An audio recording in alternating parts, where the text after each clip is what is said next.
ഇന്നത്തെ ദിവസത്തിനൊരു പ്രത്യേകതയില്ലേ? നിങ്ങൾക്കറിയോ എന്താന്ന്? ഇന്ന് നവംബർ 14 ചിൽഡ്രൻസ് ഡേ ആണ് കേട്ടോ. കാലത്ത് ഞാൻ ഹോസ്പിറ്റലിൽ എത്തിയപ്പോൾ പീഡിയാട്രിക് വാർഡ് ഫുള്ള് ഡെക്കറേറ്റ് ചെയ്ത് വെച്ചിട്ടുണ്ടായിരുന്നു. കുഞ്ഞുമക്കൾ വരച്ച ചിത്രങ്ങളൊക്കെ വാർഡിൽ സ്റ്റിക്ക് ചെയ്തിട്ടുണ്ടായിരുന്നു കേട്ടോ.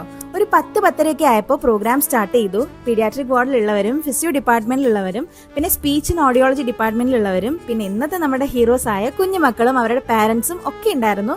മറ്റു വാർഡിൽ നിന്ന് പോലും ആൾക്കാർ നമ്മുടെ പരിപാടി കാണാൻ വന്നിട്ടുണ്ടായിരുന്നു കേട്ടോ. പിന്നെ വെൽക്കം സ്പീച്ചും ചിൽഡ്രൻസ് ഡേയുടെ മെസ്സേജും കുട്ടികൾക്കുള്ള പ്രോഗ്രാമും ഒക്കെ ഉണ്ടായിരുന്നു. ചെറിയ കാര്യങ്ങളിൽ സന്തോഷം കണ്ടെത്തുക എന്ന് പറയുന്നത് ദൈവം ഈ കുഞ്ഞുമക്കൾക്ക് കൊടുത്തൊരു വലിയ അനുഗ്രഹമാണ്. പിന്നെ ഇന്റേൺസിന്റെയും PGസിന്റെയും ഡാൻസ് പ്രോഗ്രാം ഉണ്ടായിരുന്നു, കേക്ക് കട്ടിംഗ് ഉണ്ടായിരുന്നു. ഇതൊക്കെ നടക്കുമ്പോൾ അവിടെയുള്ള കുഞ്ഞുമക്കളുടെ മുഖത്തെ ചിരിയും എന്താ നടക്കണേ എന്നറിയാനുള്ള ഒരു ജിജ്ഞാസയും ഒക്കെ ആയിട്ട് നമ്മുടെ ഉള്ളിൽ നിറയും കേട്ടോ.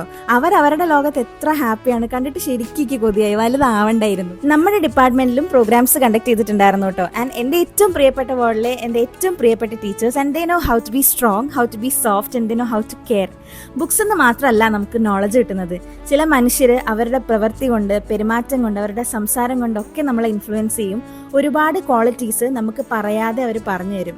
അതും ഒരു അനുഗ്രഹമാണ്. ആ അനുഗ്രഹം കിട്ടിയ ഒരുപാട് മക്കൾ ഇവിടെയുണ്ട്, ഒപ്പം ഞാനും ഉണ്ട്. ഒരു 60 വയസ്സായ ആളുടെ അമ്മയുടെ സ്ഥാനത്ത് നിന്ന് ചിന്തിക്കുമ്പോൾ അത്രയും പ്രായമുള്ള മകൻ അവർക്കൊരു കുഞ്ഞ് തന്നെയല്ലേ. ഈ ലോകത്തുള്ള എല്ലാ മനുഷ്യരുടെ ഉള്ളിലും ഒരു കുട്ടിയുണ്ട്. അപ്പം എല്ലാവർക്കും ഹാപ്പി ചിൽഡ്രൻസ് ഡേ.